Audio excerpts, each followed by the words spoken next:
Muy buenas noches, queridos alumnos, futuros colegas de la carrera. Van a disculpar los problemas técnicos. Bueno, en esta oportunidad vamos a dar inicio a lo que es la clase de infecciones del tracto genital inferior. Yo soy el doctor José Manuel Torres Calcina, médico especialista en ginecología y obstetricia. Soy médico asistente del servicio de ginecología y bueno, en esta oportunidad también tengo el honor de ser docente del área de ginecología por parte de la Universidad Ricardo Palma. Bueno, iniciamos. ¿Cuáles son los objetivos de hacer esta revisión?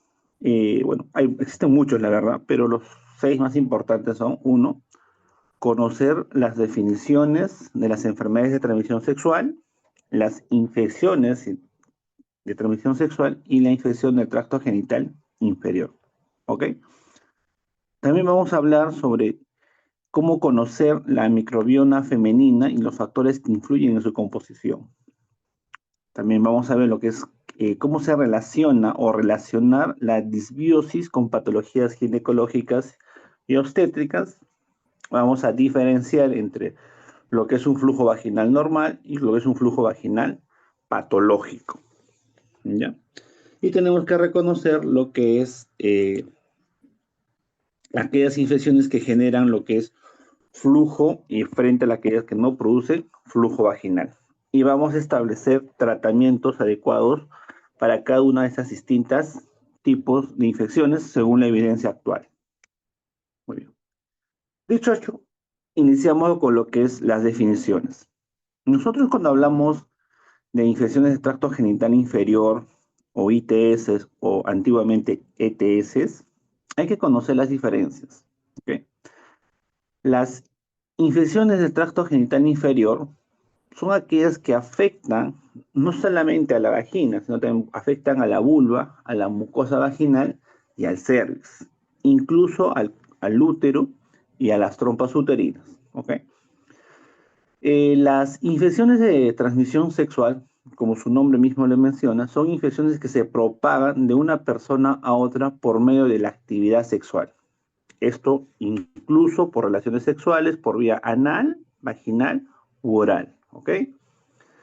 Y las antiguamente llamadas ETS es la enfermedad causada por la infección por ciertas bacterias, virus o microorganismos eh, que se transmiten de una persona a otra a través de la sangre, el semen, las secreciones vaginales u otros líquidos corporales durante el sexo oral, anal o genital con un compañero infectado.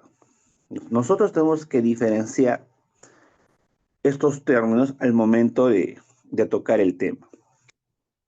Muy bien. Entonces, vamos a iniciar con lo que es la microbiota o microbioma, que se conoce actualmente como la próxima frontera de la medicina. ¿Por qué es importante hablar de esto? Específicamente también hablando de la parte ginecológica. Normalmente, el ser humano, es decir, nosotros, tenemos microorganismos alrededor de nuestro cuerpo. Y por ende, en la mujer no es ajeno que esos microorganismos también estén presentes. Se estima que el número total de bacterias en el cuerpo humano es 10 veces mayor que el número de células humanas. Imagínense, es un número abismal, ¿no? ¿Y por qué es importante conocer esto? Porque según la ER, que es la Sociedad Europea de Medicina Reproductiva, menciona o define al microbioma humano como la comunidad de microorganismos como bacterias, hongos, virus, incluso arqueas, que residen en la vagina junto con su material genético y las condiciones ambientales que los rodean. ¿Ya? Y en salud vaginal, ¿por qué es importante esto? Porque la salud vaginal no es la ausencia de bacterias, sino la presencia de una comunidad microbiana equilibrada y beneficiosa.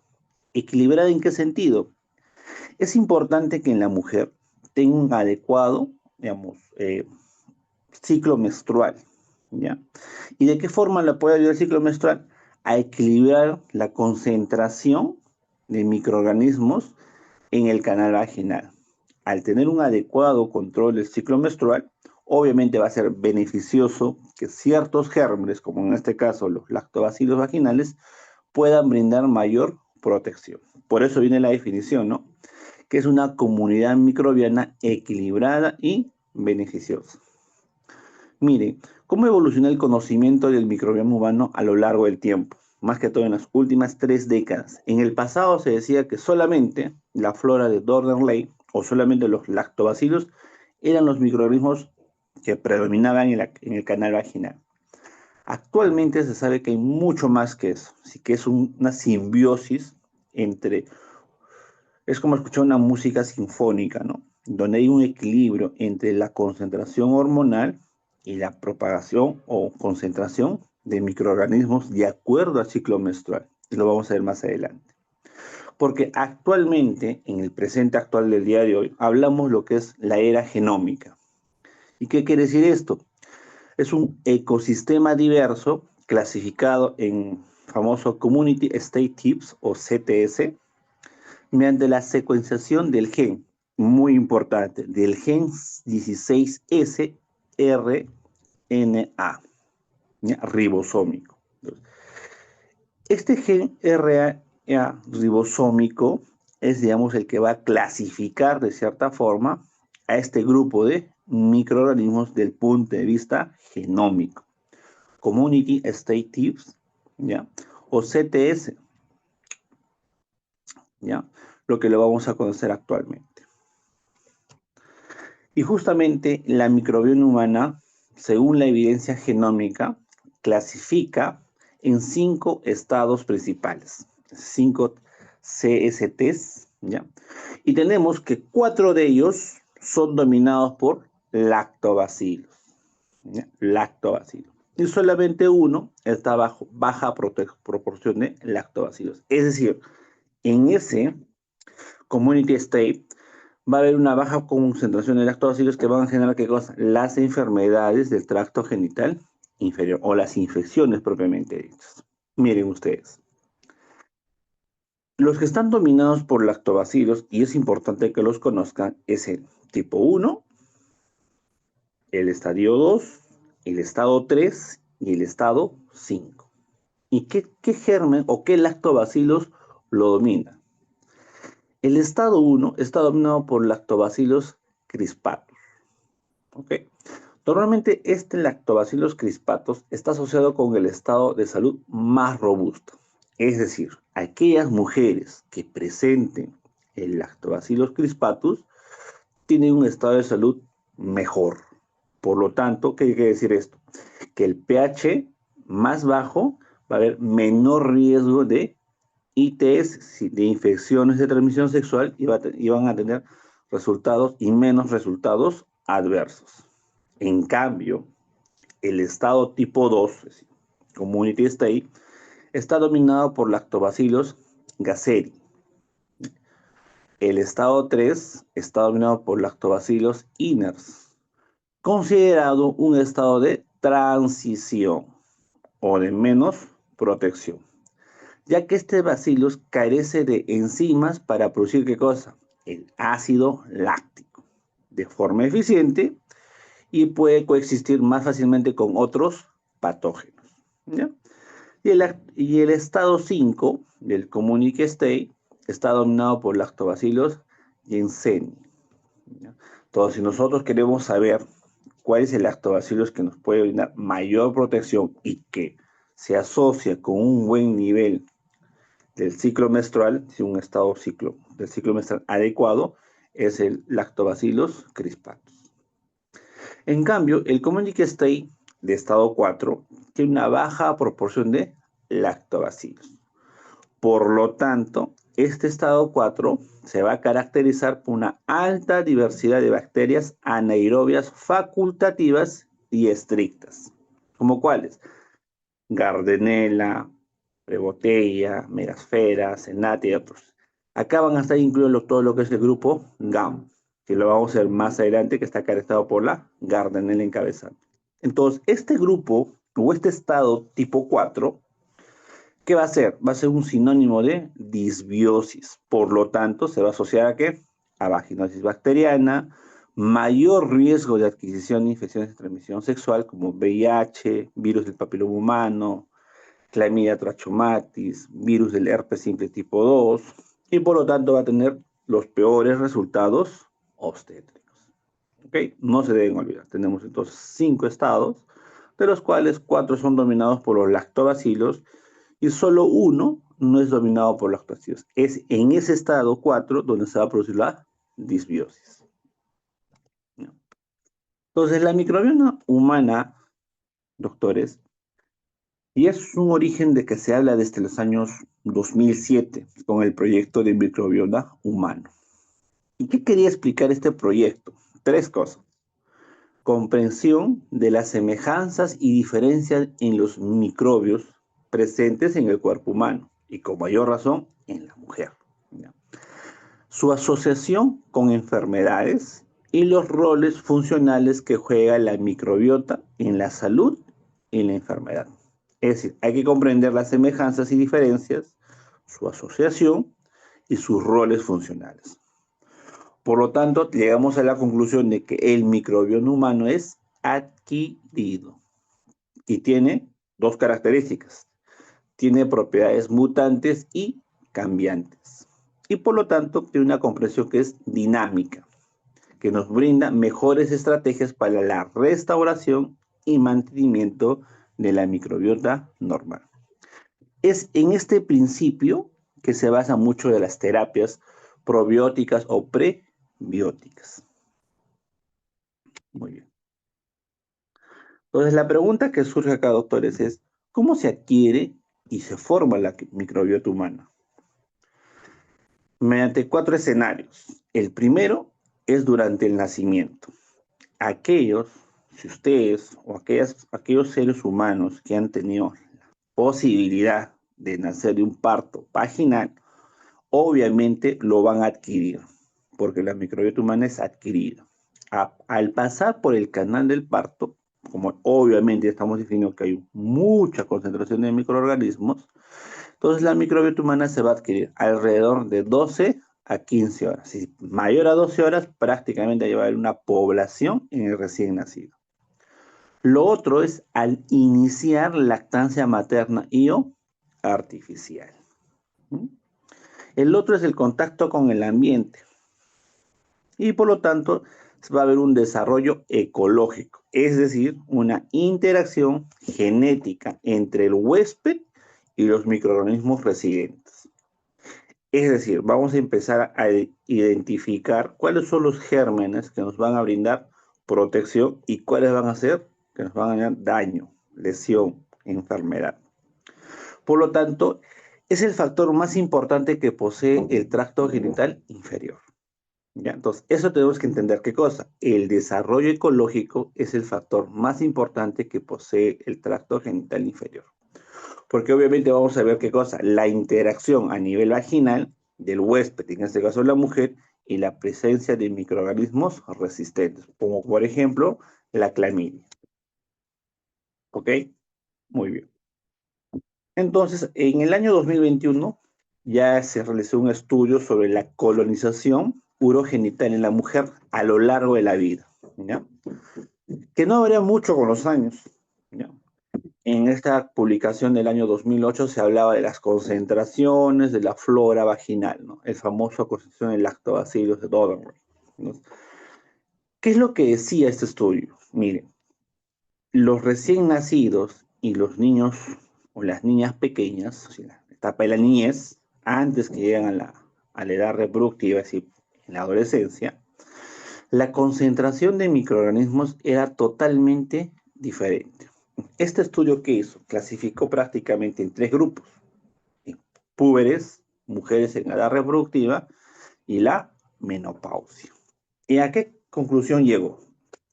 Que la mujer en edad reproductiva obviamente tenía mayor concentración de ¿qué? De lactobacilos. ¿Ya? De lactobacilos. Ahora, hay que diferenciar, de acuerdo al ciclo menstrual, cuál es el lactobacillus que se relaciona con cada community state. ¿Ok? En cambio, en los niños y en los recién nacidos, la concentración de lactobacillus era muy baja, que se asemeja en la menopausia. En la menopausia, como ya no hay la producción hormonal, ¿qué sucede? Cae también la concentración de lactobacillus.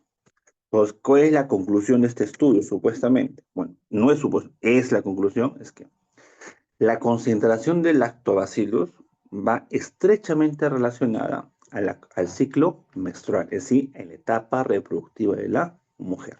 ¿Ya? Es importante conocer esto, ¿ok? Muy bien. Entonces la pregunta que surge que es, ¿cuáles son aquellos factores que moldean este ecosistema vaginal? ¿Ya?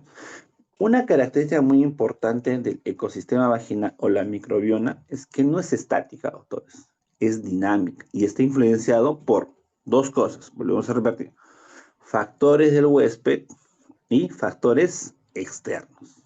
Miren acá. Dentro de los factores externos se han encontrado tres: la etnia, el ciclo menstrual y la genética. ¿Ok? La etnia se dice, según estos estudios, tanto el Lab Today como el estudio que acabamos de revisar, la microbiota vaginal, y otros, menciona que las mujeres asiáticas y caucásicas tienen mayor prevalencia para community state de lactobacillus, ¿ya? De preferencia el estado 1. ¿Okay? Mientras que las mujeres hispanas y afrodescendientes muestran una mayor prevalencia, miren, ojo, del community state estadio o estado 4, incluso en estado de salud adecuado. ¿Ya?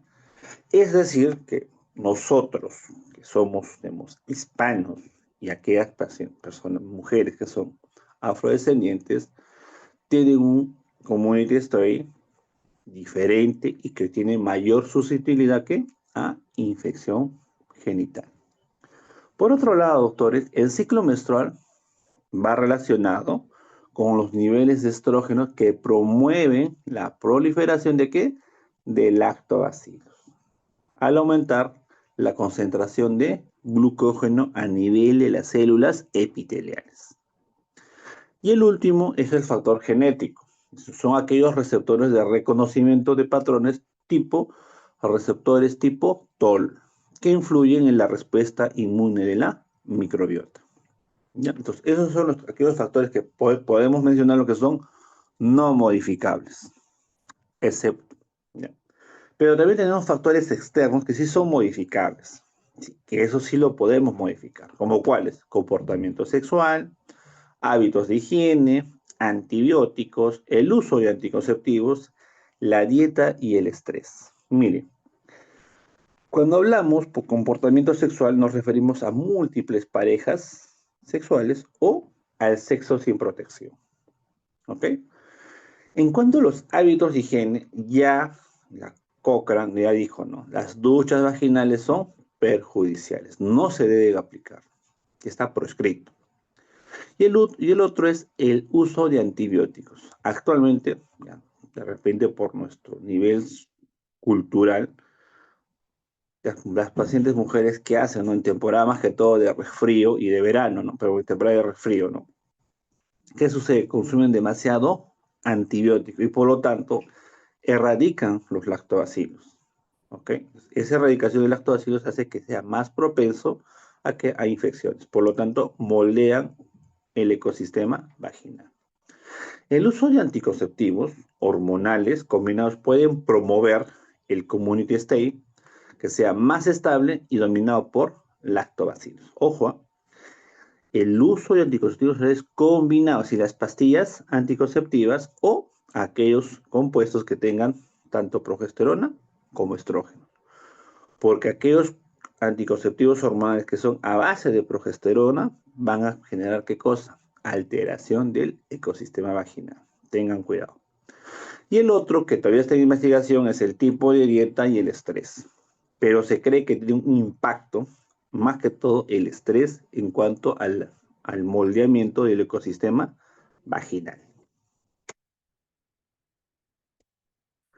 Pues vamos a hablar un poquito de los lactobacillus, de lactobacillus vaginales. ¿Ya? El lactobacillus es un microorganismo que forma parte de la microbiota de forma autóctona. Está presente ahí. De repente, como se menciona, es el lactobacillus, es más importante para protección.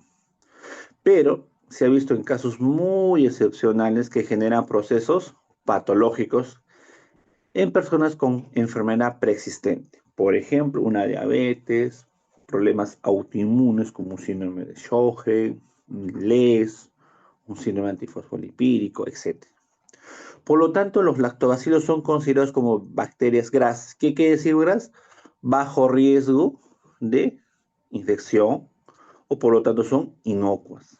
¿Ya? Inocuas. Entonces, quiere que son bacterias que nos van a generar, que van a generar en la mujer, ¿qué cosa? Protección, ¿no? Protección, de acuerdo al nivel de concentración de estrógenos. ¿Y cómo funciona esto? Mire, acá mato un poquito de tiempo para explicarles. La microbiota vaginal dijimos que no es estática, es dinámica. Por lo tanto, vamos a encontrar gérmenes que son permanentes, gérmenes que son esporádicos o transitorios, otros que son intermitentes y aquellos que son patógenos. ¿Y esto cómo se va a ver influenciado? Si ustedes recordarán su clase de ciclo menstrual o ciclo hormonal en la mujer, entonces, ¿qué sucede durante todo el ciclo? Más que todo a nivel ovárico. Liberación de estrógenos, liberación de progesterona. Ustedes deben recordar que el ciclo menstrual siempre parte a nivel del eje hipotálamo hipófisis gonadal, ¿ya? Y la hormona más importante es la GRNH, que tiene liberación pulsátil.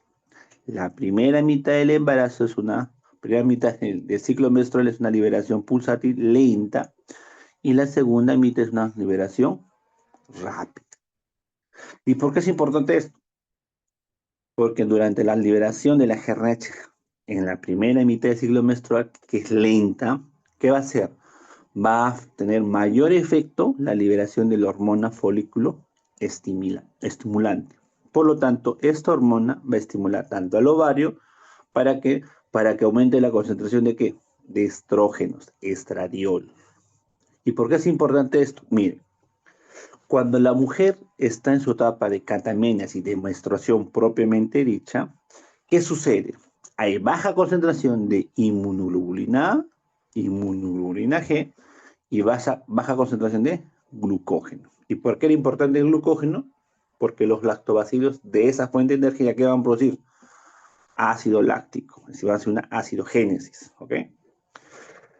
Como sucede que la concentración de estrógenos después de la menstruación va a estar en aumento, ¿qué va a generar? Si en la fase proliferativa inicial, ¿qué va a generar? Aumento de glucógeno.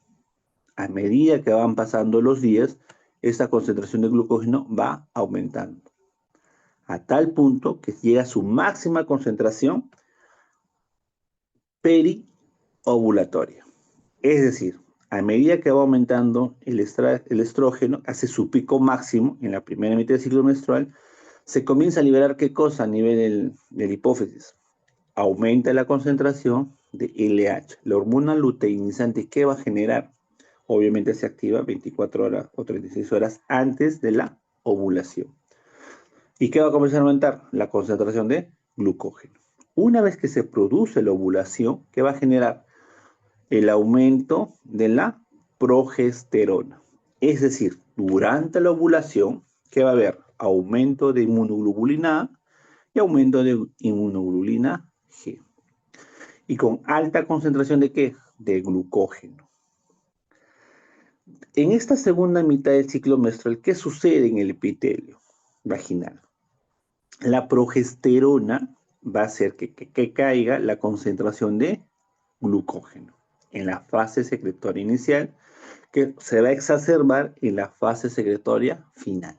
Cae glucógeno, por lo tanto cae en la concentración de lactobacilos. Entonces, prácticamente, este es un ciclo. Imagínense ustedes, doctores, si la mujer tuviese un ciclo irregular, por ejemplo, un síndrome de ovario poliquístico. Entonces, va a haber mayor propensión a ¿qué?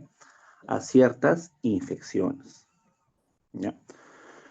Por ejemplo, si la paciente usa un método anticonceptivo a base solamente de progesterona, por lo tanto, va a alterar la concentración de lactobacilos. Es decir, el famoso community state. ¿Ya? Entonces, esa alteración va a hacer que la mujer sea más susceptible a infecciones. Justamente por el ciclo menstrual es que la mujer es susceptible a infecciones vaginales. ¿Ok? Entonces vamos a analizar cada una de estas microbiotas vaginales. La microbiota vaginal permanente son endógenas y hay 3 gérmenes o 3 bacterias que debemos tener en cuenta, microorganismos. El Lactobacillus, que pueden ser de 4 variantes, el Corynebacterium y la Cándida. La Cándida en condiciones adecuadas y en baja concentración no genera problema, ¿ok? Pero son endógenos y propios de la microbiota vaginal. Estos microorganismos permanentes se van a recuperar durante todo el ciclo menstrual. ¿Hasta qué porcentaje? Hasta un 90%. ¿Ya? ¿Qué microorganismos? Principalmente Lactobacillus vaginalis, Corynebacterium y la Cándida, en ese orden. ¿Ya? En ese orden. Entonces, en este estudio, que se basó en el año 2000, sobre la microbiota vaginal, los potenciales derivados del lactobacillus para el mantenimiento de la salud femenina. Vaginal. ¿Qué es ese estudio chino? Mire. Según esta revisión, que tuvo como objetivo resaltar los efectos beneficiosos de los derivados de los lactobacillus, es decir, moléculas con actividad superficial, porque todo el problema en la mucosa vaginal. ¿Y cuáles son estas moléculas de actividad? O sea, ¿cuál es el beneficio? ¿O cuáles eran los efectos? Que tenían actividades antibiofil, actividades antioxidantes, actuaban como inhibidoras de patógenos e inhibidoras y inmunomoduladoras. Por lo tanto, beneficiaban el desarrollo o desarrollaban medicinas ¿para qué? Para las infecciones vaginales. Entonces, cuidado que en el examen venga, ¿no? ¿Cuáles son los beneficios de los derivados de lactobacillus? 4. Actividad antimiofil, antioxidantes, inhibidores de patógenos e inmunomoduladores. ¿Para qué? Para el desarrollo de medicinas para las infecciones vaginales. ¿Ok? Muy bien. Lo otro era la microbiota transitoria. Esta microbiota transitoria también son gérmenes endógenos que se encuentran dentro del canal vaginal, pero solo aparecen en un momento del ciclo menstrual. A diferencia de los que son permanentes, que se encuentran durante todo el ciclo menstrual, estas son transitorias. Principalmente un microorganismo, el Ureaplasma ureolítico. El Ureaplasma ureolítico permanece de forma permanente un 17%, pero es esporádica, es decir, transitoria, hasta un 48% de todo el ciclo menstrual. ¿Ok?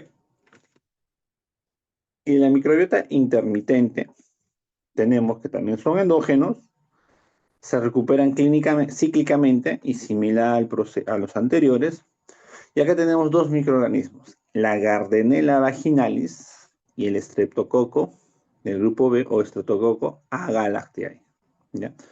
Estos microorganismos son propios de la microbiota intermitente y por lo tanto se van a relacionar con ¿qué? Con la disbiosis vaginal, es decir, con infecciones, principalmente la Gardnerella.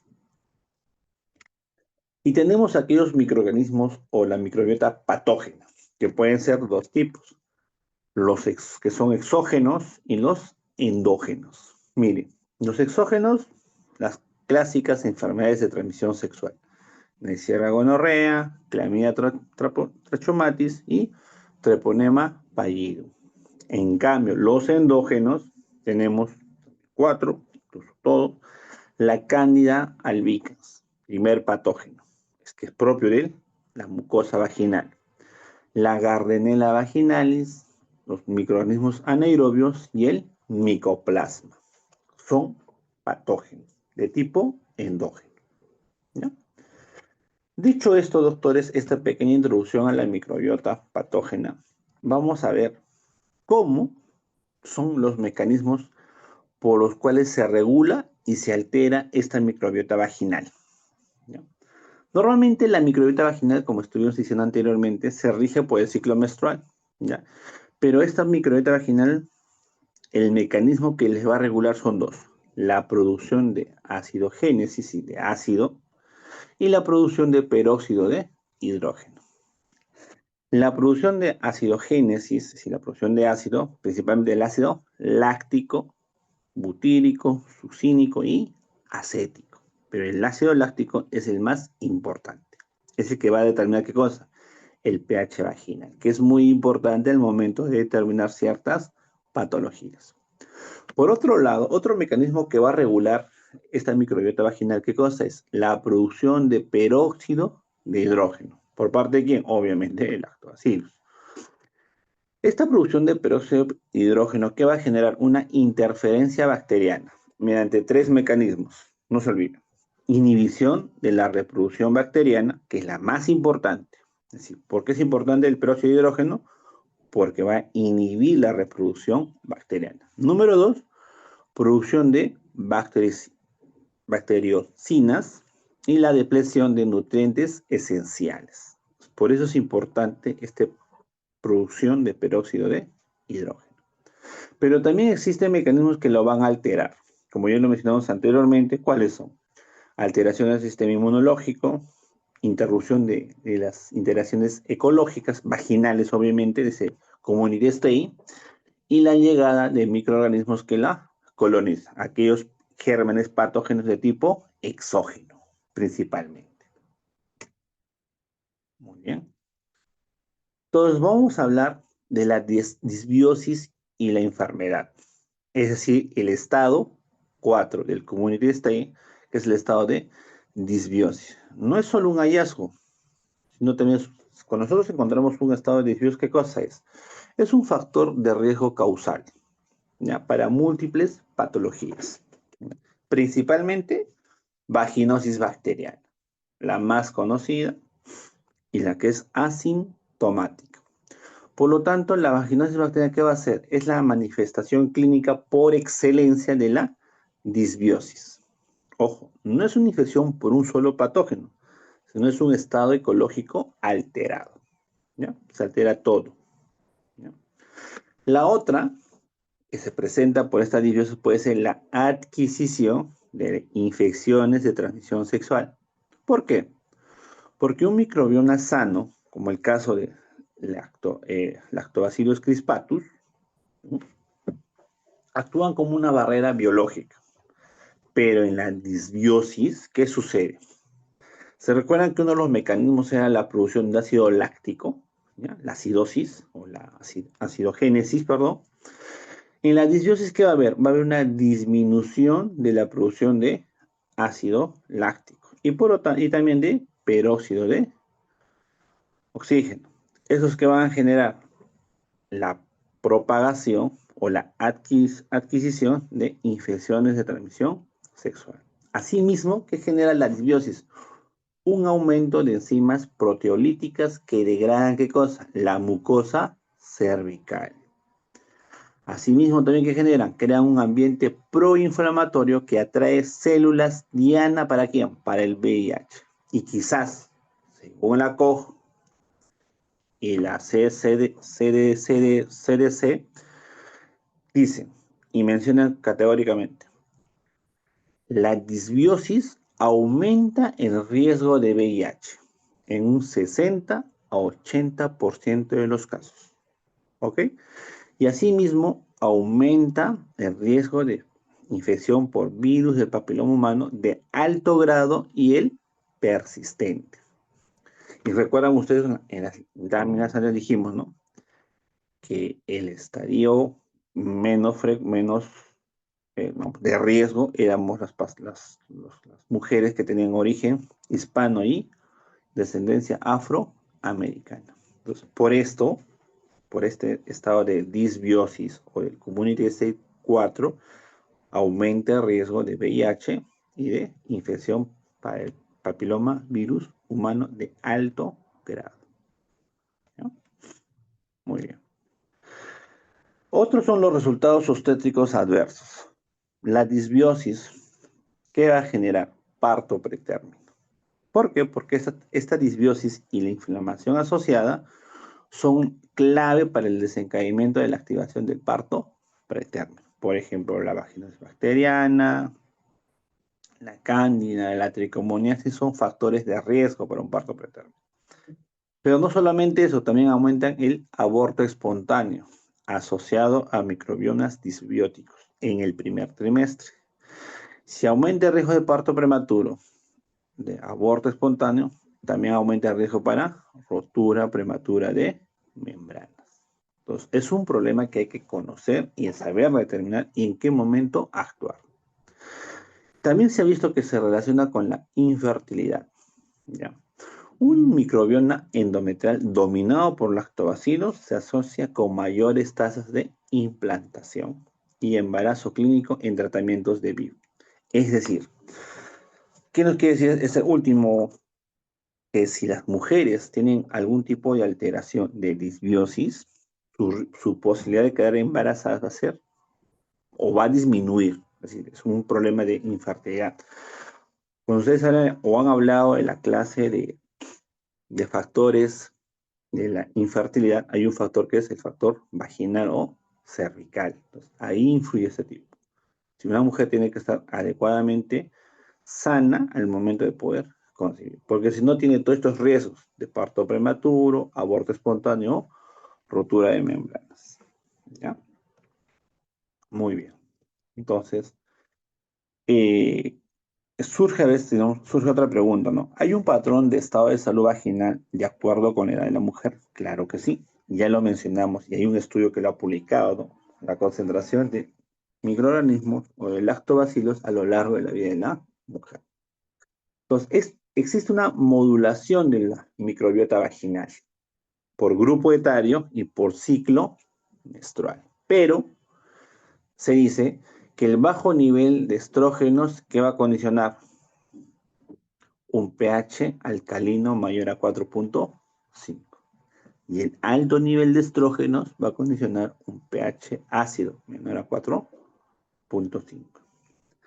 Es decir, que ese es un punto de corte para ver que va a haber microorganismos que van a crecer en un pH alcalino y va a haber microorganismos que van a crecer en un pH ácido. ¿Ya? Miren acá lo que decimos anteriormente, ¿no? En niñas o en prepúberes, la dominancia va a ser ¿qué cosa? Una flora polimicrobiana. ¿Ya? Polimicrobiana. ¿Por qué? Porque la concentración de estrógenos es baja. En cambio, en la mujer adulta, si en la mujer en edad fértil, es una flora dominada por lactobacilos, porque acá va a predominar la concentración de estrógenos, principalmente. Pero si en la mujer adulta, en la mujer en edad reproductiva, durante su menstruación, este ciclo es dinámico. Puede ser una flora permanente, hay una flora intermitente, hay una flora transitoria y hay una flora patógena. En cambio, en la mujer hay una flora por la concentración de progesterona y de estrógenos, una flora a dominio de lactobacilos, pero que se puede alterar por la concentración de progesterona principalmente. En cambio, en la mujer menopáusica o la perimenopáusica, como la concentración de estrógenos ha caído, vuelve a ser una flora polimicrobiana. Es decir, que los extremos de la vida, la infección que puedan presentar las pacientes mujeres muy jóvenes o muy adultas, siempre va a ser de tipo polimicrobiana. ¿Ya? Polimicrobiana. Muy bien. Entonces la pregunta sería, ¿cuáles son los factores que alteran el pH vaginal de forma endógena, propio de la mujer? Tenemos algunos, las alteraciones endocrinas, hipotiroidismo, hiperprolactinemia, la misma menstruación también lo altera por su ciclo menstrual, la menopausia obviamente porque cae la concentración de estrógenos, la diabetes, el nivel de azúcar va a alterar la concentración de glucógeno, el embarazo propiamente dicho también va a alterar el pH vaginal por el aumento de la concentración de progestágenos. Las enfermedades degenerativas, la inmunodeficiencia, son factores que van a alterar el pH vaginal, ya sea para una acidosis o por una alcalinidad. Es importante tenerlo. Pero si existen factores endógenos, también existen factores exógenos. ¿Y otros factores exógenos son qué cosa? El uso irracional de antibióticos y antirretrovirales, ¿ya? El uso excesivo de antiinflamatorios y corticoides. Técnicas de higiene. Las duchas vaginales están prohibidas. Las técnicas de higiene se refiere más que todo al... Hay pacientes, mujeres, que a veces tienen una higiene muy excesiva. Por ejemplo, salen a la calle, regresan a la casa sin higiene. Más de 2, 3 veces al día aumenta el riesgo de alteración del pH vaginal. Cuerpos extraños, uso de preservativos, tampones vaginales, copas vaginales también van a alterar ¿qué cosa? El pH vaginal. Incluso, aunque no, la mujer no es promiscua, pero las relaciones sexuales frecuentes también alteran el pH vaginal. El uso de espermicidas, diafragmas, DIU también altera el pH vaginal. Tampones y el uso de óvulos. Sí, podemos dar un tratamiento. ¿Cuándo? Cuando, por ejemplo, muchas pacientes mujeres, de repente, algunas de ustedes van a la farmacia y compran un óvulo y se lo colocan, ¿no? Porque tienen síntomas de sospecha de infección vaginal. Entonces, es algo errado de hacer actuar de forma empírica, ¿ya? Dicho esto, pues, todo esto, como ustedes han visto, doctores, hasta el momento, la microbiota vaginal es muy importante conocerlo cómo se comporta en la mujer. ¿Qué factores influyen? ¿Qué factores no influyen? Factores endógenos, factores exógenos y el nivel de concentración de estrógenos de acuerdo a su ciclo menstrual. Entonces, como ya tenemos un panorama un poquito general de este problema, entonces vamos a hablar ahora propiamente dicho de las infecciones en el tracto genital inferior, ¿ya? Entonces, esas infecciones del tracto genital inferior son de dos tipos, mencionamos, los endógenos y los exógenos. Las tres enfermedades clásicas endógenas, candidiasis vulvovaginal, vaginosis bacteriana y la vaginitis por estreptococo del grupo beta o grupo Agalactiae. Y las infecciones de tipo exógenas, que son las verdaderas infecciones de transmisión sexual. ¿Como cuáles? Como la tricomoniasis, la clamidia, el linforanoma venéreo, conococo, granuloma inguinal, sífilis, chancro y las infecciones virales. Algo que rescatar de esto es que la vaginosis bacteriana se relaciona, dijimos, con la disbiosis. Y no solamente era única por la Gardnerella, sino era por el complejo GAM. ¿Y qué es el complejo GAM? Son aquellos microorganismos que van a, digamos, facultarse en esta disbiosis como cuáles, como la Gardnerella, anaerobios, mobilincos y micoplasma. Si hay preguntas, ¿cuáles son los microorganismos o bacterias que están dentro del grupo GAM? 4. Gardnerella, anaerobios, mobilincus y micoplasma. A partir de ahora vamos a desarrollar toda esta actividad de acuerdo a las recomendaciones de la JACO, del Centro de Control de Enfermedades, de la Sociedad Europea de Medicina Reproductiva y de la FASO, que no varía mucho, la verdad, pero que se mantienen dentro del panorama. Antes de hablar de flujo, antes de ver el manejo del flujo vaginal, siempre tenemos que hacer dos cosas, ¿ya? Uno, una buena historia clínica, una buena evaluación colpocitológica del tracto genital inferior y una buena evaluación de las características del flujo vaginal. Cuando nosotros entendamos y recolectemos esta información, vamos a entender un poco mejor las características del flujo vaginal. Pero no es suficiente para el diagnóstico. Tenemos que basarnos de algunos estudios adicionales, como la medición del pH, la evaluación del test de aminas y lo más importante, el examen microscópico, ¿ya? Con suero fisiológico, para poder determinar qué cosa, el tipo de flujo que tenga la mujer.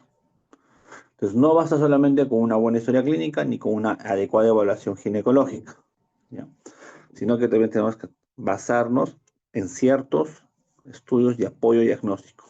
De todos, el más importante es el examen microscópico, ¿ya? Sin quitar importancia a la medición del pH vaginal ni al test de aminas. Y ya mencionamos anteriormente, dijimos, ¿no? Lo normal para que un flujo vaginal sea normal, tiene que tener buena concentración de ¿qué? De lactobacilos y por lo tanto un pH ácido adecuado, no muy bajo, pH ácido. Y anormal, menos concentración de lactobacilos, por lo tanto va a condicionar la aparición de un pH alcalino. Dicho esto, tenemos que entender, y es algo que nosotros y ustedes, futuros médicos, tienen que entender que existe la leucorrea fisiológica. ¿Qué quiere decir esto? Que no todo flujo en la mujer es patológico. Existe la definición de leucorrea fisiológica o flujo vaginal fisiológico. ¿Ya? Es como la imagen lo ve, ¿no? Es un flujo blanquecino o de aspecto amarillento en algunos casos, tipo moco, mucoso. ¿Ya? Pero este flujo o esta leucorrea fisiológica no te genera síntomas, es decir, no hay prurito, no hay ardor, no hay dolor, no hay dispareunia, no hay edema, prácticamente es inocuo. ¿Ya? ¿Por qué? Porque se relaciona con los niveles estrogénicos del ciclo menstrual. Por lo tanto, no es un cuadro patológico. ¿Ok? Si ustedes ven, si alguno de ustedes es ginecólogo o durante su internado o durante las prácticas que nosotros estamos realizando, pueden ver este tipo de flujos al momento de hacer un examen de Papa Nicolau. Entonces, esto no es patológico. Si a la paciente está asintomática, considérenlo como una leucorrea fisiológica. Muy bien. Y lo otro es prácticamente las infecciones patológicas. Por ejemplo, si hablamos de la vaginitis inflamatoria descamativa, como en la imagen vemos, es un flujo, puede presentarse un flujo purulento en algunos casos o amarillo verdoso. ¿En qué grupo de pacientes? Principalmente en las mujeres menopáusicas, del grupo posmenopáusicas. ¿Sí? En las mujeres posmenopáusicas, es decir, 50, 60 años, puede ser que una vaginitis inflamatoria descamativa. ¿Cuál es la clínica? Flujo abundante de carácter purulento. Va a haber ardor e irritación vulvovaginal. Y si la paciente es sexualmente activa, va a tener ¿qué cosa? Dispareunia. Ojo. La etiología de esta vaginitis inflamatoria descamativa no está clara. Si no hay un concepto, está idiopática, para decirlo así. Pero es compatible con dos cosas. Uno, por la baja concentración de estrógenos se va a perder ¿qué cosa? La flora vaginal normal, es decir, no el lactobacilos. Y dos, va a aumentar la inflamación. Por lo tanto, aumenta ¿qué cosa? La concentración de leucocitos y la concentración de células inmaduras. Y esos dos van a hacer ¿qué cosa? El flujo vaginal de tipo purulento. ¿Y cuál es el tratamiento de esto? Fácil. Clindamicina, 2 gramos intravaginal por 2 hasta 4 semanas de acuerdo a la valoración clínica. Y si la paciente tiene demasiado prurito o demasiado irritación, ¿qué podemos dar? Hidrocortisona. Porque ¿cuál es el problema? Aumento de inflamación. Y el mejor antiinflamatorio, ¿cuál es? Los corticoides. ¿Cuánto damos hidrocortisona? 1% crema vaginal por 3 semanas. Ya, por 3 semanas. Muy bien. Entonces, hablemos de lo que es la vaginosis bacteriana. La vaginosis bacteriana se caracteriza principalmente por un flujo blanco grisáceo homogéneo, así como en la imagen. ¿Ya? Pero a diferencia de la leucorrea fisiológica, esta que va a tener un olor característico, un olor a pescado, ¿no? Sí, va a tener un mal olor. Si nosotros le utilizamos en todo caso los criterios de Amsel, la vaginosis bacteriana se va a caracterizar por una leucorrea homogénea, ¿ya? Va a haber un hedor, es un olor a qué cosa, a pescado. Si utilizamos qué cosa, hidróxido de potasio, ¿ya? Hidróxido de potasio. Si lo vemos al microscopio, ¿qué vamos a encontrar? Por lo menos la concentración o la presencia de células clave hasta un 20% de los casos. Y ojo, si hacemos la medición del pH, va a ser un pH tipo alcalino, es decir, mayor a 4.5. ¿Y por qué es alcalino? Porque se incrementa el metabolismo anaeróbico producido por las aminas y del grupo GAM, principalmente Gardnerella. Este incremento del metabolismo hace que sea volátil las aminas. Por lo tanto, cuando nosotros usamos hidróxido de potasio, ¿qué va a generar? olor a pescado, característico, ¿ya? Ojo, en la vaginosis bacteriana es asintomática. Por lo tanto, ¿por qué es asintomática? Porque no se observa reacción inflamatoria. Lo único que de repente la paciente puede manifestar, aparte del flujo, es el mal olor a pescado. ¿Ya? Muy bien. ¿Y cuál es el tratamiento, doctores? El tratamiento puede ser por dos vías, sistémica o local. Sistémica, metronidazol, 500 miligramos cada 12 horas por 7 días, o clindamicina bioral cada 12 horas por 7 días, es decir, anaerobios, para cubrir anaerobios. Si en caso deseas darle tratamiento local, puedes usar metronidazol en óvulos cada noche por 7 días o clindamicina de 100 miligramos en óvulos cada noche por 3 días. Y se acabó el problema. Lo otro tenemos la infección por cándida, la candidiasis vulvovaginal. Y acá tenemos que diferenciar a dos grupos, ¿no? La candidiasis vulvovaginal que no es complicada frente a la complicada.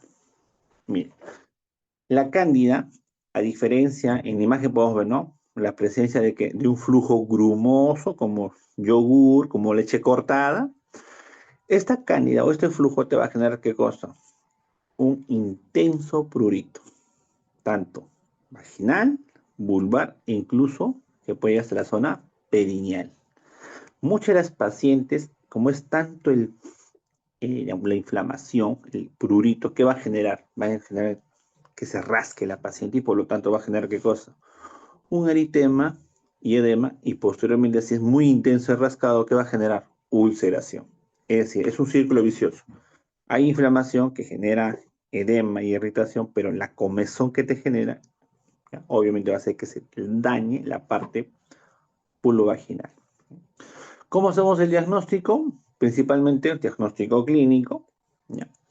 Pero hay que entender que existen factores que van a favorecer esta proliferación. Principalmente cuatro. Uno, el aumento de estrógeno, ¿no? El aumento de estrógeno hace ¿qué cosa? Que el pH sea más ácido. Por lo tanto, aumenta la concentración de candidías. Es decir, ¿dónde hay mayor riesgo de infección por cándida? Obviamente cuando aumenta la concentración de estrógenos. ¿Y dónde va la mujer en edad fértil? ¿Dónde va a tener mayor concentración de estrógenos? ¿Antes o después de la ovulación? Días antes de la ovulación. Ahí puede ver que se puede contagiar, ¿no? O generar que se rompa este balance y genera una disbiosis. Dos, por disminución de la inmunidad. Igual, en la mujer en la mitad del ciclo, durante la ovulación, cae la defensa, ¿ya? Y por lo tanto se va a generar, ¿qué cosa? Una disbiosis vaginal. Todo este aumento de estrógenos hace que haya disminución del pH vaginal. Por lo tanto, el cuadro clínico se exacerba. Siempre a la paciente, una característica importante es que esa paciente siempre viene 2 o 3 días después de su ovulación, o a la semana, ¿no? El día 20, 21 más o menos aparece el doctor, tengo un antecedente de flujo, hace una semana me coloqué un óvulo, ¿no? Eso es lo que normalmente es, ¿ya? Entonces ya sabemos, es un flujo grumoso, con prurito intenso, con eritema y edema vulvar que se puede ulcerar si hay mucho la comezón. ¿Cómo puede ser el diagnóstico? Frotis en fresco bajo el microscopio, con suero fisiológico o con presencia de KOH. ¿Qué tengo que visualizar? IFAS. Si yo visualizo IFAS, prácticamente soy un 50% de que es cándida, ¿no? Y si yo veo presencia de IFAS o esporas, aumenta más el riesgo, la sensibilidad del estudio. Otros estudios, la tinción de Gram, para visualizar esporas, pH vaginal entre 4 a 4.5, y de ser casos para confirmar o principalmente para lo que es casos de resistencia, tenemos que hacer ¿qué cosa? Un cultivo de secreción vaginal. Miren ustedes, la cándida vaginal puede tener grupos. Bueno, hay dos grupos de cándida, ¿no? La cándida albicans, que representa el 80% de los casos, y la cándida no albicans, que representa un 20% de los casos. ¿Como cuáles? Tropicalis, subtropicalis, gravata y crucei, ¿no? Muy bien. Entonces, lo que les decía, ¿no? La candidiasis puede ser complicada o no complicada. ¿A qué se llama una candidiasis no complicada? Cuando son esporádicas y son menos de 3 episodios por año. Sí, hasta 3 episodios se puede considerar una cándida no complicada. Pero si tiene más de 3 episodios, ya es una cándida complicada. ¿Por qué? Porque es recurrente. La diferencia entre una y otra son los síntomas. Si son síntomas leves a moderados, no complicada. La complicada son síntomas severos que ya llegan a la ulceración. En la cándida no complicada lo que vamos a encontrar, ¿qué cosa es? Cándida albicans. Y en la complicada, cándida no albicans, ¿no? Normalmente en la cándida albicans están inmunocompetentes, ¿no? En cambio, en la cándida complicada están inmunocomprometidos. Dos grupos, embarazadas y diabéticas. Entonces, es importante entender esto, porque el tratamiento se va a basar en eso. Normalmente una candidiasis complicada, el tratamiento es prolongado, que puede llegar hasta el año, ¿no? Muy bien. Entonces, ¿cómo hacemos el tratamiento? En casos sintomáticos, porque recuerden ustedes que la cándida pues, está presente, es un microorganismo endógeno permanente del ciclo de la mujer, ¿no? Pero cuando genera enfermedad, como en el caso de la candidiasis, y es no complicada, hay que dar un tratamiento, ¿no? El tratamiento se va a basar si es sistémico o local. Sistémico, gol estándar según recomendación APTUDE, ACOG, todo que recomiendo. Fluconazol de 150 miligramos, dosis única, ¿ya?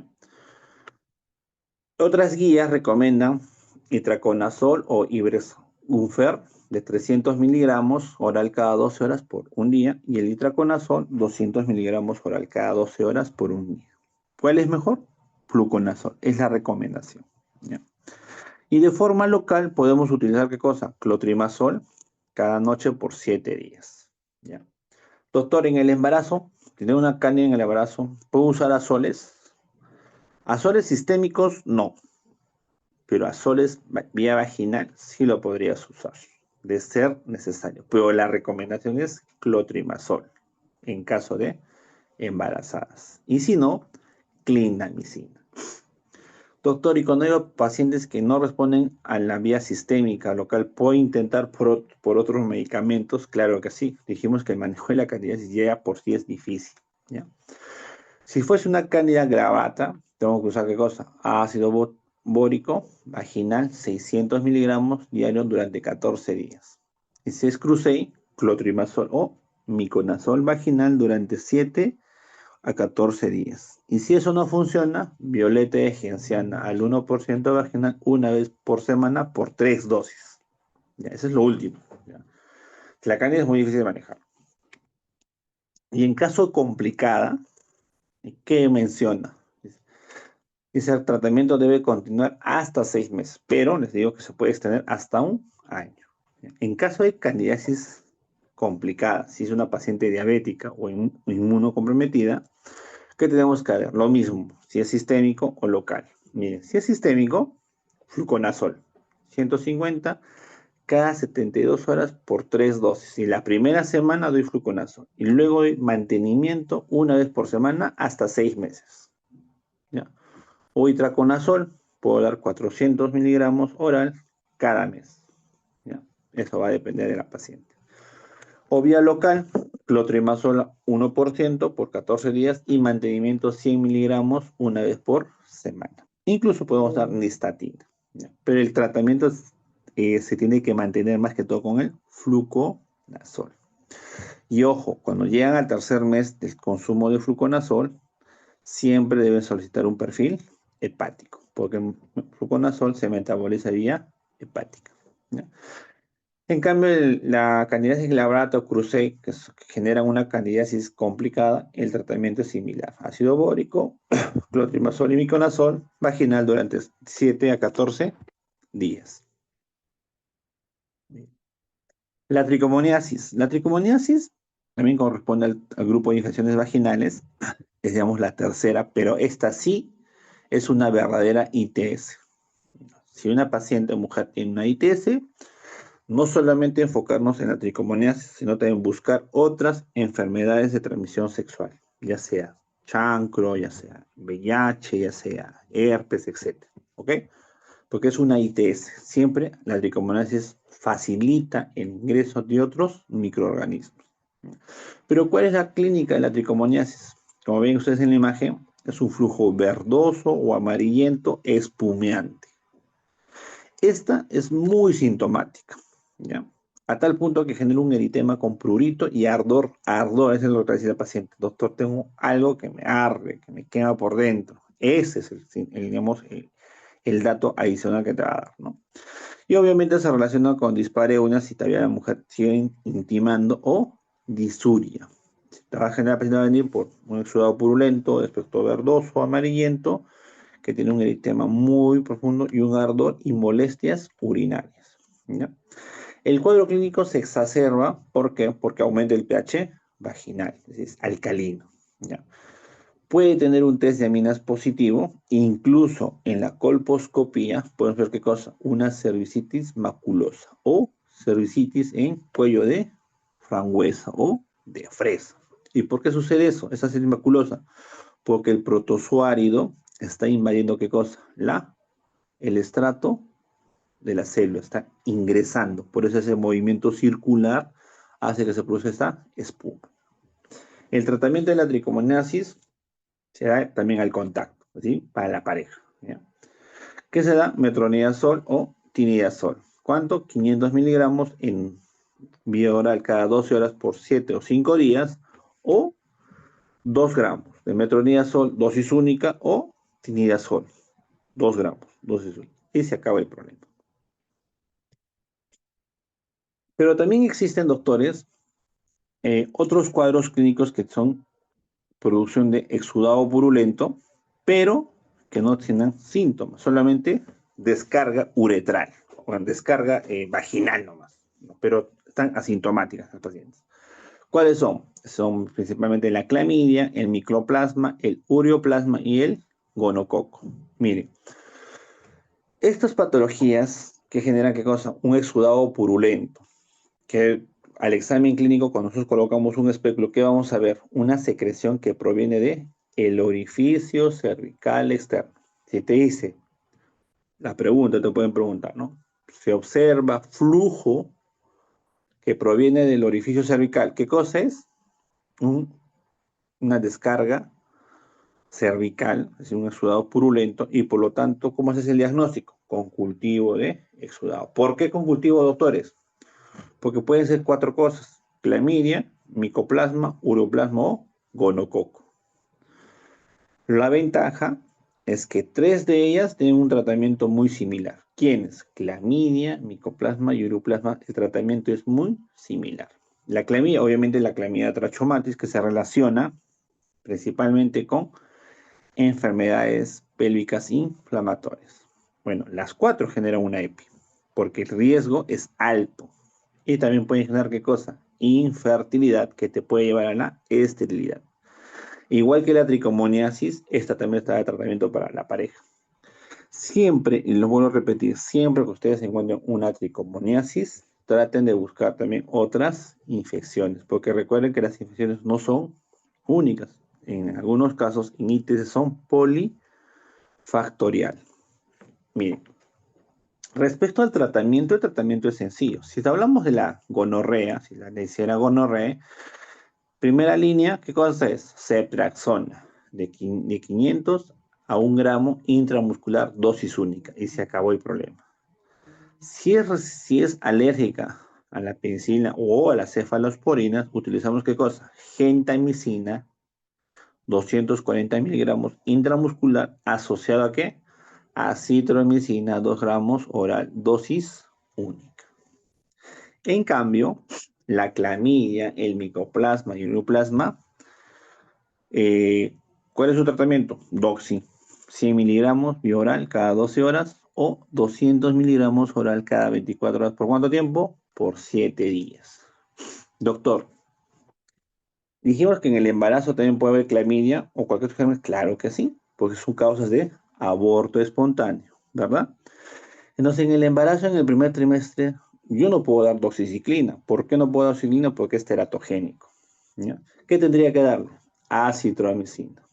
Es decir, para la gestante, en casos de descarga del cervix, descarga cervical, sudado purulento, que yo pueda encontrarlo, ¿qué voy a dar? Como primera línea, acitromicina. En una mujer no gestante, la citromicina es como segunda línea de tratamiento. Solo en el embarazo la citromicina es línea de tratamiento, primera línea de tratamiento. 1 gramo vía oral, dosis única y se acabó el problema. Y de esa forma nosotros ¿qué hacemos? Protegemos a la gestante de que no tenga un parto prematuro, un aborto espontáneo principalmente, o una rotura prematura de membranas. Muy bien. Listo. También tenemos infecciones que no producen flujo vaginal, pero sí úlceras. ¿Ya? ¿Como cuáles? Sífilis, chancro, granuloma inguinal, linfogranuloma venéreo, herpes simple, papilomavirus humano y molusco contagioso. ¿Ya? Vuelvo a repetir, la tricomoniasis, si ustedes encuentran una tricomoniasis, tienen que descartar otras infecciones de transmisión sexual. Aparte de la clamidia, sífilis, chancro, granuloma o linfogranuloma venéreo, ¿ya? Principalmente. Entonces, la sífilis, ustedes ya lo conocen, el germen involucrado es el treponema pallidum. El periodo de incubación es variable, puede ir desde 10 días hasta 90 días. Tenemos 3 tipos, el primario, secundario y terciario. ¿Cuáles son las que son de estudio en la mujer? El primario y el secundario. ¿Por qué? Porque en el primario vamos a encontrar una úlcera indurada de bordes netos y fondo limpio, que se resuelve de forma espontánea, pero que sí requiere tratamiento. En cambio, en la sífilis secundaria, ¿qué vamos a encontrar? Un condiloma plano. ¿Ya? Si encontramos un condiloma plano o lesiones cutáneas o mucosas, también podemos sospechar de sífilis secundaria. ¿Cuál es el tratamiento? Penicilina G-benzatínica, 2.4 millones. Alternativa, doxi por 14 días de 100 miligramos vía oral cada 12 horas o ceftriaxona 1 gramo diario intramuscular o endovenoso durante 10 a 14 días. ¿Ya? El examen clínico y pruebas serológicas no treponémicas de seguimiento se debe hacer a los 6, 12 y 24 meses. ¿Ya? ¿Cómo va el seguimiento de una sífilis? 6, 12 y 24 meses. El otro, a diferencia de sífilis, el chancroide es muy doloroso, pero a diferencia de la sífilis, son lesiones múltiples de tipo ulcerado y base necrótica con fondo oscuro. Son muy dolorosas. ¿Ya? Está causado por ¿qué? Por el germen Haemophilus ducreyi. El periodo de incubación, a diferencia del sífilis, este es más corto, de 3 hasta 5 días. En algunos casos se puede presentar el día 7. ¿Ya? Tratamiento fácil. Macrólido, acitromicina, 1 gramo oral, dosis única. Luego tenemos la donovanosis o granuloma inguinal. ¿Ya? Son generadas por el Calinobacterium granulomatis, ¿ya? ¿Tu clínica qué cosas son? Son pápulas dolorosas, así como ven, imágenes muy dolorosas con eritema y fondo ulcerado. Pueden producir qué cosa? Linfedema. El diagnóstico es biópsico, o sea que es una biopsia, cuando es una lesión es así, tenemos que hacer una biopsia para identificar qué cosa, los famosos corpúsculos de Donovan. El tratamiento, doxiciclina. Vía oral, cada 12 horas por 3 semanas, 21 días. Entonces puede ser que en la pregunta vean, ¿no? Lesiones o pápulas muy dolorosas confluyentes con úlcera. Diagnóstico granuloma venéreo. Ahora vamos a hablar del linfogranuloma venéreo. El linfogranuloma venéreo está generado por clamidia, otro subtipo de clamidia, otro serotipo que son clamidia L1, L2 y L3. ¿Cómo son? Son lesiones ulcerativas vulvares o perineales. Va a haber asociación con ¿qué? Con linfadenopatías regionales supuradas, ¿no? Que pueden generar ¿qué cosas? Cicatrices o linfedema. El tratamiento, a diferencia del anterior, es con doxiciclina 200 miligramos vía oral durante 21 días. Va el linfogranuloma venéreo. Otro tenemos el herpes genital. Este herpes genital, el sífilis, el chancro y el herpes genital, ¿cuál va a ser la diferencia? A diferencia del chancro, que son muy dolorosas también, pero a diferencia son lesiones vesiculares, que en algunos casos pueden estar ulceradas. Normalmente el herpes remite entre las 2 a 3 semanas una vez diagnosticado, pero siempre puede ir acompañado de ¿qué? De fiebre, cefaleas o adenopatías. El herpes que está más relacionado es el virus del herpes tipo 2. Estos tipos de herpes pueden permanecer latentes en el plexo sacro. Luego pueden ser otro tipo de herpes zóster más adelante, ¿ya? Pero cuando se reactiva, generan vesículas muy dolorosas también, que se ulceran y se curan solas, ¿ok? El tratamiento es más que todo sintomático, ¿ya? Podemos asociar aciclovir 400 miligramos vía oral cada 8 horas por 7 a 10 días, como mínimo 7 y como máximo 10 días.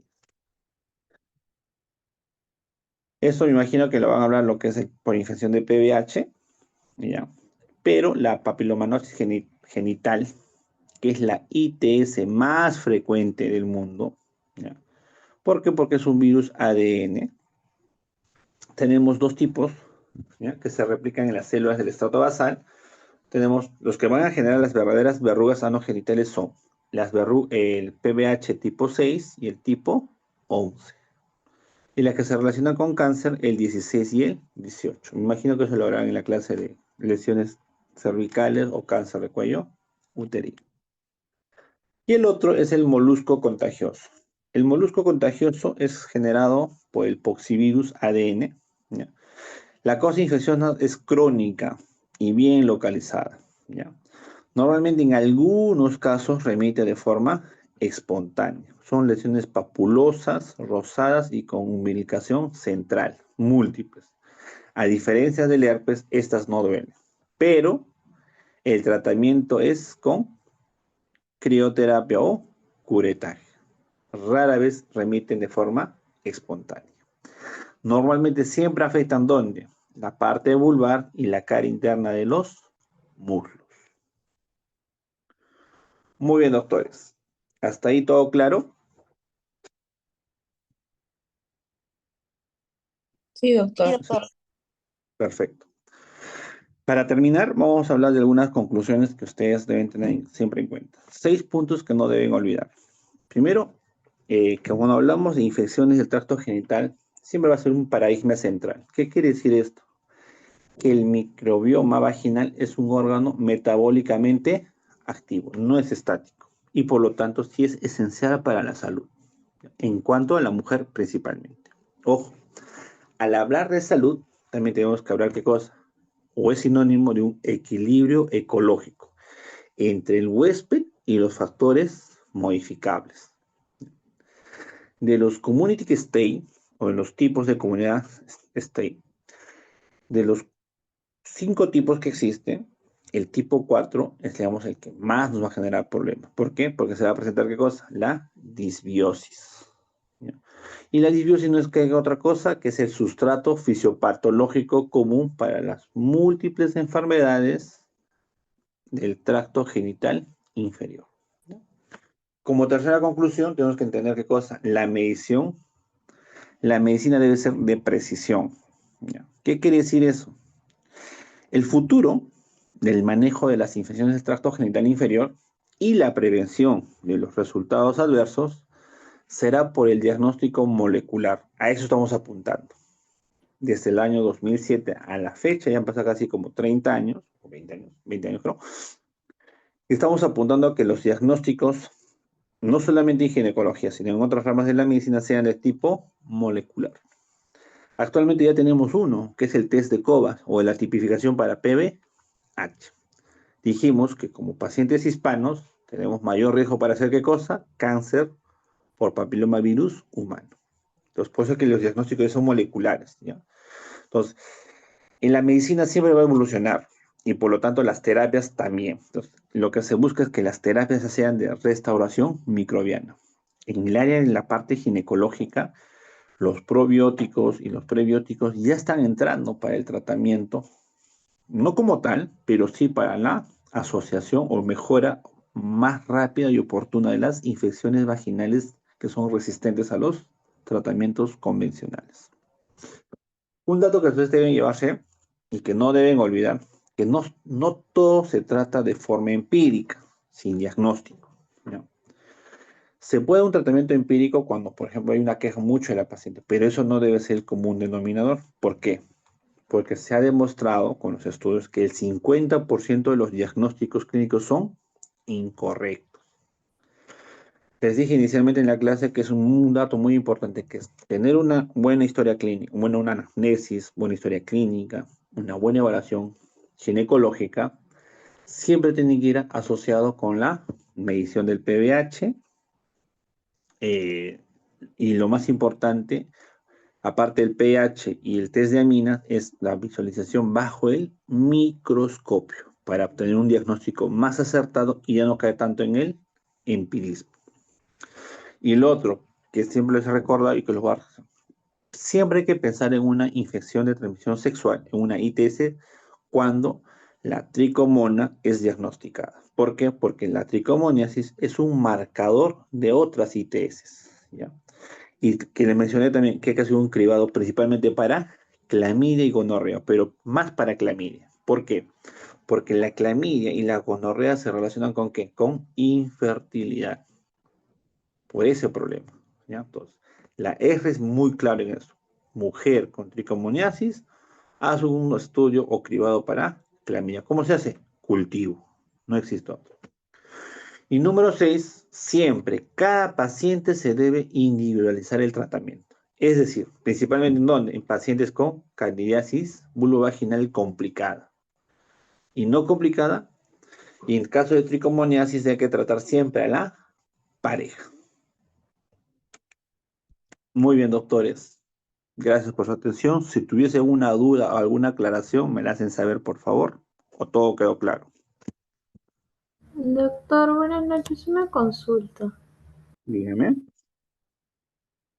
En el caso de la vaginosis bacteriana, cuando mencionó ¿cómo puedo saber si da tratamiento sistémico o local? ¿Qué características debería tener el paciente? Buena pregunta. Respecto a eso, va a depender, se va a preguntar al paciente, ¿no? Porque la evidencia se lo puede dar por vía sistémica o por vía local. ¿Qué es lo que se le adapte más a la paciente? Y tú debes recomendar. Porque hay pacientes que dicen, doctor, yo no me coloco óvulos, ¿no? Entonces, ¿qué doy? Vía sistémica. Entonces, es algo que se tiene que valorar durante la consulta. Pero la mayoría de veces siempre damos qué cosa? Vía sistémica. Tomarlo. ¿Ya? Tomarlo. ¿Ya? Esa es la recomendación. Pero siempre tienes que hacer una valoración con la paciente. Lo que tú le recomiendas y lo que... A veces se puede dar combinado, ¿no? Particularmente, en mi opinión, por ejemplo, cuando yo trato candidiasis, digamos, complicadas, que son recurrentes, yo doy terapia doble, tanto sistémica como local. ¿Sí? Agrego fluconazol y lo puedo agregar, digamos, un óvulo vaginal cada semana, como caso de butoconazol. No he encontrado evidencia para eso, la verdad, pero particularmente en mi experiencia me va bien, ¿no? Me va bien. ¿Todo claro ahí? Sí, doctor. Una última pregunta. En lo que es tricomoniasis, también mencionó que había tratamiento con dosis única y otra que cumplía el tratamiento varios días. Igual ahí hay algún criterio a seguir si hacerlo dosis única o varios días. La recomendación, según la guía, las 4 guías que hemos revisado, te dan ambas recomendaciones. Igual, ¿no? No es lo mismo tratar a una paciente europea, americana y una paciente peruana, ¿verdad? Por el nivel cultural, por el nivel de desarrollo social, etcétera. Entonces, si tú vas a estar en el serum, te pongo el escenario para que sea más práctico. Si tú estás en el serum, sabes que esa paciente probablemente una vez que pase por tu consulta no va a volver, tenlo por seguro. ¿Ya? Entonces, ¿qué le vas a dar? Dosis única, ¿no? Si tú ves que es una tricomoniasis, le explicas todo eso, le das sus 2 gramos de oral, dosis única, así, de metronidazol y se acabó. Pero si es una paciente, digamos, que sabes que va a cumplir tratamiento y va a estar preocupada por su salud y va a regresar, entonces dale metronidazol, 500 miligramos cada 12 horas por 7 o 14 a 10 días, como dice la recomendación, ¿no? Entonces, igualito que la pregunta anterior, ¿no? Si tienes que valorar a qué tipo de paciente vas a indicar el tratamiento. Si sabes que una paciente que no va a retornar para un seguimiento, mejor dale metronidazol 2 gramos o tinidazol 2 gramos, dosis única. ¿Claro ahí? Sí, doctor. Relacionado justo esto lo de la tricomoniosis, para terminar, menciona que está asociado a otras enfermedades de transmisión sexual, ¿no? Si hay que hacer cultivo para clamidia, o sea, entiendo que es cultivo de la secreción vaginal, pero de ahí también se pide, digamos, específicamente para clamidia, gonorrea y todas las demás, ¿o hay alguna prueba molecular que se pueda hacer? No. Normalmente, como la tricomoniasis, como menciona en la conclusión, es un marcador de otras ITS. Va acompañado de clamidia, en algunos casos va acompañado de chancro, ¿ya? Entonces, lo que tú tienes que hacer es mandar a cultivar. Y en el cultivo no puedes especificar. Si pones cultivo de secreción vaginal, ya el biólogo, cuando se hace un cultivo de secreción vaginal, es un paréntesis, cuando se hace un cultivo de secreción vaginal, se saca una muestra, se toma 3 muestras. Una primera muestra en una lámina, porque tenemos que hacer una visualización en microscopio. La segunda muestra se toma en cloruro de sodio, porque hay que visualizarlo también qué es lo que se puede ver. Y la tercera muestra se hace en un cultivo, una muestra donde se va a cultivar la muestra, ¿no? En un contenedor específico. Ahí no está especificado para qué tipo de gérmenes, solamente es un medio de cultivo que va a crecer un germen, ya sea una bacteria, un hongo. Si es una bacteria, van a decir qué tipo de bacteria es y de acuerdo a eso tú puedes dar el tratamiento.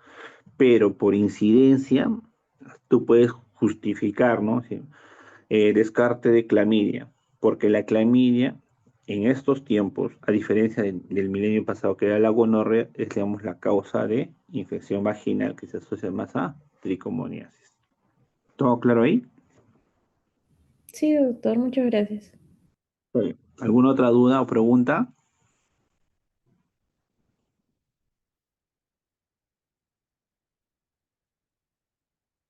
Muy bien, muy bien, chicos. No sé a quién le voy a compartir las diapositivas para que lo puedan subir, lo puedan tener. De todo lo que hemos hablado, es prácticamente un resumen de todo lo que se ha podido hasta el día de hoy investigar. Y espero que les sea de ayuda también para su examen y también no solamente para el examen, sino también para la vida diaria. Eso sería todo conmigo. Muy buenas noches. Hasta luego.